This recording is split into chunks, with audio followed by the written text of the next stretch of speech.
श्रीमद् भागवत गीता सार कथा। इस भागवत गीता सार कथा में सुख दुख का वर्णन किया गया है।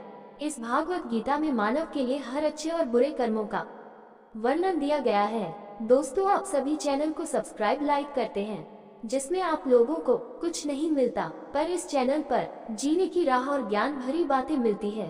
तो आपसे निवेदन है कि हमारे चैनल को आप सब सपोर्ट करें और हौसला दें कि हम आप लोगों के लिए अच्छा ज्ञान, अच्छी बातें और अच्छे राह पर चलने के लिए अच्छा ज्ञान आप सबके लिए पहुंचाता रहूं।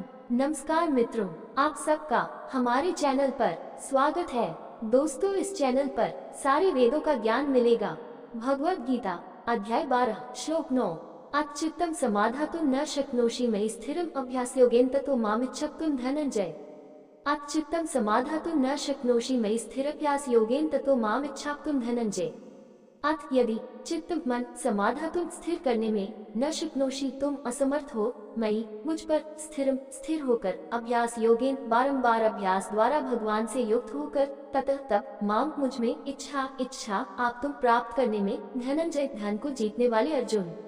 अच्युतम समाधातुं न शक्नोषि मयि स्थिर अभ्यास योगेन ततो माम इच्छक्तुं धनंजय। अनुवाद: हे अर्जुन, यदि तुम अपने मन को मुझ में स्थिर करने में असमर्थ हो तो सांसारिक कार्यों से मन को निरंतर रोकते हुए भक्तिपूर्वक मेरा स्मरण करने का अभ्यास करो।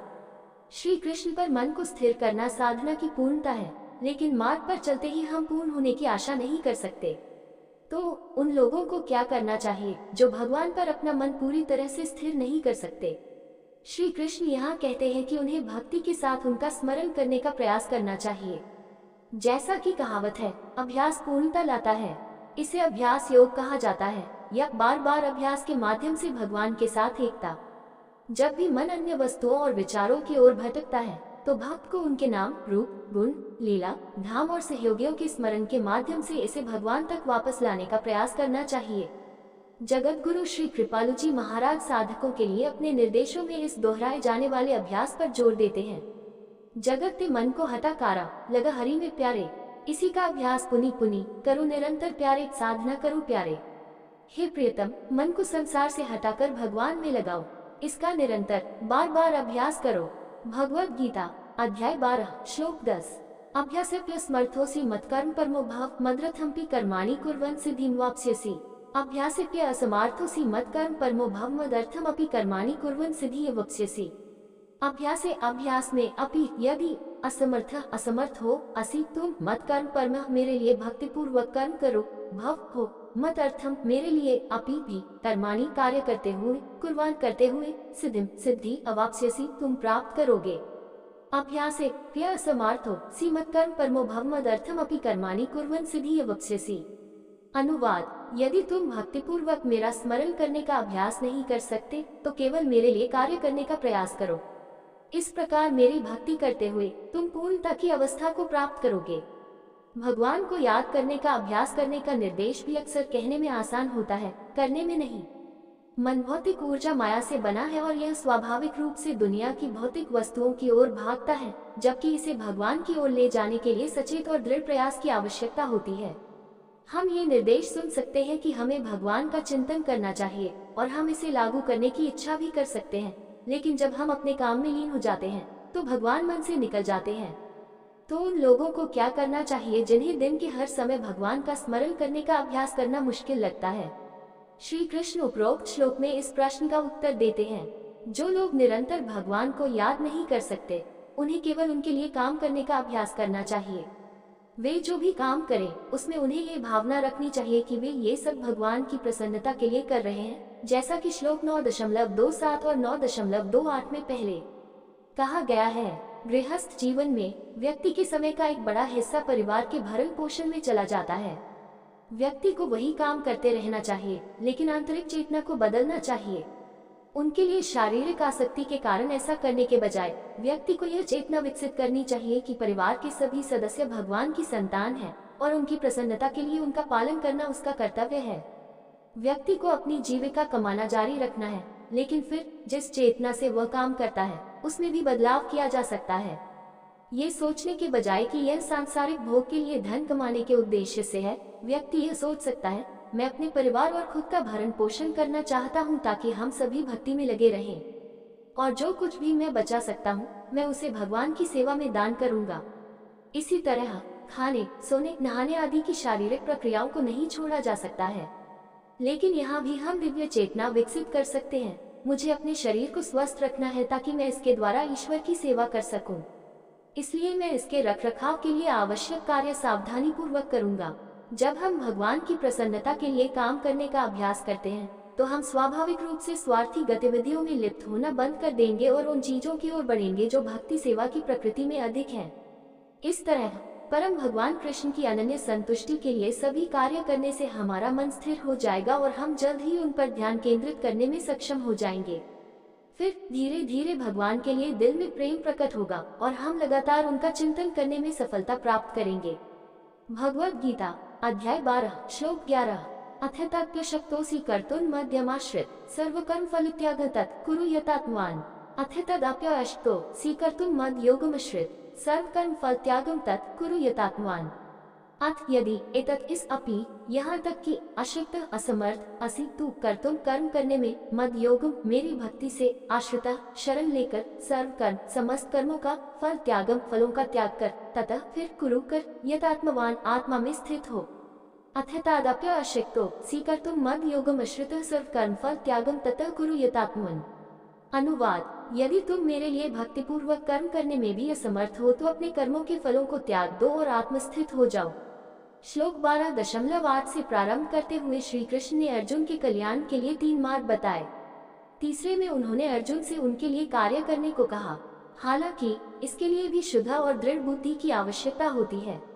जो लोग अभी भी भगवान के साथ अपने संबंध के बारे में आश्वस्त नहीं है और जिन्होंने अभी तक भगवान प्राप्ति को अपने जीवन का लक्ष्य नहीं बनाया है, उनके लिए भगवान की प्रसन्नता के लिए कार्य करना असंभव हो सकता है। इसलिए श्री कृष्ण अब कल्याण के लिए चौथा विकल्प बताते हैं। वे कहते हैं, अर्जुन अपने कर्म पहले की तरह करते रहो, लेकिन अपने कर्मों के फलों से विरक्त हो जाओ। ऐसी वैराग्य भावना हमारे मन को तमोगुण तमस और रजोगुण रजस से शुद्ध करेगी और उसे सत्वगुण सत्वक में ले आएगी। इस प्रकार अपने प्रयासों के फलों का त्याग करने से हमारे मन से सांसारिकता दूर हो जाएगी और बुद्धि मजबूत होगी। तब शुद्ध बुद्धि अधिक आसानी से पारलौकिक ज्ञान को समझने में सक्षम होगी और हम साधना के उच्च स्तरों की ओर बढ़ने में सक्षम होंगे। भगवद गीता अध्याय 12 श्लोक 12 श्रेयो हि ज्ञानमभ्यासज्ञ ध्यान विशिष्यते ध्यानात् कर्म फल त्यागस्य गच्छन्त्यनन्तरम्। श्रेयो हि ज्ञान अभ्यासज ज्ञान ध्यान विशिष्यते ध्यानात् कर्म फल त्यागस्त्यागच्छन्त्यनन्तरम्।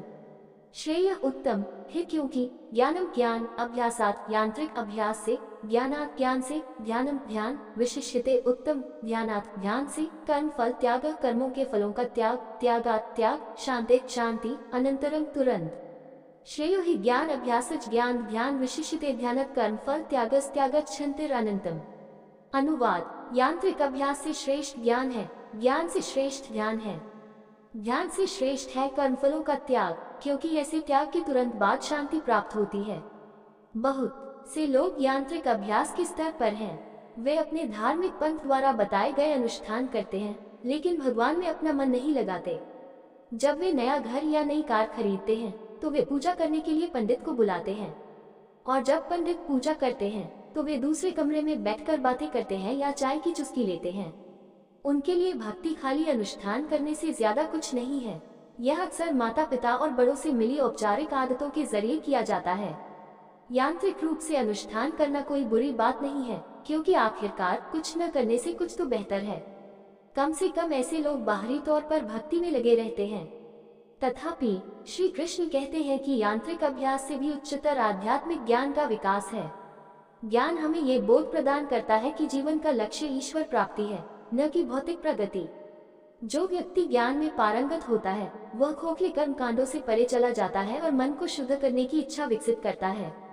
लेकिन केवल ज्ञान से ही हृदय को शुद्ध नहीं किया जा सकता। और इस प्रकार श्री कृष्ण कहते हैं कि ज्ञान के विकास से भी उच्चतर प्रक्रिया है मन को ध्यान में लगाना। ध्यान के माध्यम से व्यवहारिक रूप से मन को नियंत्रित करके हम सांसारिक सुखों से वैराग्य विकसित करना शुरू करते हैं। जब मन में वैराग्य के गुण का कुछ अंश विकसित हो जाता है तब हम अगले चरण का अभ्यास कर सकते हैं, जो कि कर्मों के फलों का त्याग है। जैसा कि पिछले श्लोक में बताया गया है, इससे मन से सांसारिकता को दूर करने और बाद के उच्च स्तरों के लिए बुद्धि को मजबूत करने में मदद मिलेगी। भगवद गीता अध्याय 12 श्लोक 13-14। अद्वेष्टा सर्वभूतानां मैत्र करुणश्च निर्मो निर्विकार समदु खसुख क्षमी संतुष्ट सततम योगी यतात्मा दृढ़ निश्चय मयि अर्पित मनोबुद्धिर्यो मद्भक्त स मे प्रिय। अद्वेष्टा सर्वभूतानां मैत्र करुणा च निर्मो निर्हंकार समदुख सुख क्षमी संतुष्ट सततम योगी यतात्मा दृढ़ निश्चय में अर्पित मनोबुद्धिर्यो मद्भक्त स मे प्रिय। अद्वेष्टा द्वेष से रहित सर्वभूतानां समस्त जीवों के प्रति मित्र मित्रवत करुणा दयालु सचमुच च तथा निर्म आसक्ति से रहित निरहंकारा अहंकार से मुक्त संभावित दुख संकट सुख प्रसन्नता क्षमी क्षमाशील संतुष्ट संतुष्ट सततम स्थिर योगी भक्ति में एकाकार यत आत्मा आत्म संयमी दृढ़ निश्चय मई मेरे प्रति अर्पिता समर्पित मना मन बुद्धि बुद्धि यह जो मत भक्त मेरे भक्त सह वे मुझे प्रिय अत्यंत प्रिय। अद्वेष्टा सर्वभूतानां मैत्र करुणा च निर्मो निर्हंकारा सम दुख सुख क्षमी संतुष्ट सततम योगी यतात्मा दृढ़ निश्चय में अर्पित मनोबुद्धिर्यो मद भक्त स मे प्रिय। अनुवाद वे भक्त मुझे बहुत प्रिय है जो सभी जीवों के प्रति द्वेष से मुक्त हैं, जो मैत्रीपूर्ण और दयालु हैं। वे संपत्ति और अहंकार की आसक्ति से मुक्त हैं, सुख और दुख में संभाव रखते हैं और हमेशा क्षमाशील हैं। वे हमेशा संतुष्ट रहते हैं, भक्ति में मेरे साथ एकाकार रहते हैं, आत्म संयमित होते हैं, दृढ़ संकल्प वाले होते हैं और मन और बुद्धि से मेरे प्रति समर्पित होते हैं। ये कहने के बाद कि उनके साकार रूप की भक्ति ही सर्वश्रेष्ठ है, श्री कृष्ण अब श्लोक 13 से 19 में अपने प्रेमी भक्तों के गुणों का वर्णन करते हैं। सभी जीवों के प्रति द्वेष से मुक्त भक्त यह समझते हैं कि सभी जीव भगवान के छोटे छोटे अंश हैं। यदि वे दूसरों के प्रति ईर्ष्या रखते हैं तो ये भगवान के प्रति ईर्ष्या रखने के समान है। इसलिए भक्त उन लोगों के प्रति भी द्वेष से मुक्त होते हैं जो उनके प्रति शत्रुता रखते हैं। मैत्रीपूर्ण और दयालु भक्ति से सभी जीवों में एक ईश्वर की संतान होने के कारण एकता की भावना पैदा होती है। दूसरों को अपने से अलग समझने की भावना समाप्त हो जाती है। इससे भक्तों में मिलनसारता बढ़ती है और दूसरों के दुखों के प्रति सहानुभूति बढ़ती है। संपत्ति और अहंकार के मोह से मुक्त भक्ति का सबसे बड़ा शत्रु अभिमान है। आत्म त्याग का अभ्यास करने पर ही आध्यात्मिक पथ पर प्रगति हो सकती है। कुशल भक्त स्वाभाविक रूप से विनम्र हो जाते हैं और अपने व्यक्तित्व से अभिमान और स्वामित्व को खत्म कर देते हैं, साथ ही शरीर होने की झूठी पहचान को भी खत्म कर देते हैं। सुख दुख में संभाव भक्तों को विश्वास है कि उनके हाथ में केवल प्रयास है, जबकि परिणाम भगवान के हाथ में है। इसलिए जो भी परिणाम उनके सामने आते हैं वे उन्हें भगवान की इच्छा के रूप में देखते हैं और उन्हें संभाव से स्वीकार करते हैं। हमेशा क्षमाशील भक्त कभी भी अपनी भावनात्मक संतुष्टि के लिए गलत काम करने वालों को दंडित करने के बारे में नहीं सोचते। दूसरों के प्रति ऐसे नकारात्मक विचार रखने से व्यक्ति की खुद की भक्ति नष्ट हो जाती है। इसलिए सिद्ध भक्त सभी परिस्थितियों में क्षमा न करने वाले विचारों को रखने से इनकार करते हैं और गलत काम करने वालों को दंडित करने का काम भगवान पर छोड़ देते हैं। हमेशा संतुष्ट रहें। संतुष्टि हमारी संपत्ति बढ़ाने से नहीं बल्कि हमारी इच्छाओं को कम करने से आती है। भक्त अब भौतिक वस्तुओं को सुख के स्रोत के रूप में नहीं देखते हैं और इसलिए जो कुछ भी उन्हें मिलता है उससे संतुष्ट रहते हैं। भक्ति में मेरे साथ स्थिर रूप से एक हो जाना, जैसा कि पहले बताया गया है, योग का अर्थ है मिलन। भक्त योगी है क्योंकि उनकी चेतना ईश्वर में लीन है। ये लीनता कभी कभार या रुक रुक कर नहीं होती बल्कि स्थिर और निरंतर होती है, क्योंकि वे ईश्वर के साथ अपने रिश्ते में स्थापित होते हैं। आत्मनियंत्रित भक्तजन अपने मन को प्रेम पूर्वक भगवान की भक्ति में लगाते हैं। इस प्रकार उनका मन संसार से अलग हो जाता है और इससे उन्हें अपने मन और इंद्रियों पर नियंत्रण प्राप्त होता है। दृढ़ निश्चय का गुण दृढ़ निश्चयी बुद्धि से आता है। चूंकि भक्त अपनी बुद्धि को शास्त्रों के ज्ञान और गुरु के निर्देशों से बांध लेते हैं, इसलिए वह इतनी दृढ़ हो जाती है कि चाहे पूरी दुनिया उन्हें इसके विपरीत समझाने की कोशिश करे, वे अपनी स्थिति से एक इंच भी नहीं हिलते। मन और बुद्धि से मुझे समर्पित आत्मा अपने अंतर्निहित स्वभाव से भगवान की दास है और जैसे जैसे हम इस ज्ञान से प्रबुद्ध होते जाते हैं हम स्वाभाविक रूप से खुद को भगवान को समर्पित कर देते हैं। इस समर्पण में मन और बुद्धि प्राथमिक महत्व के होते हैं।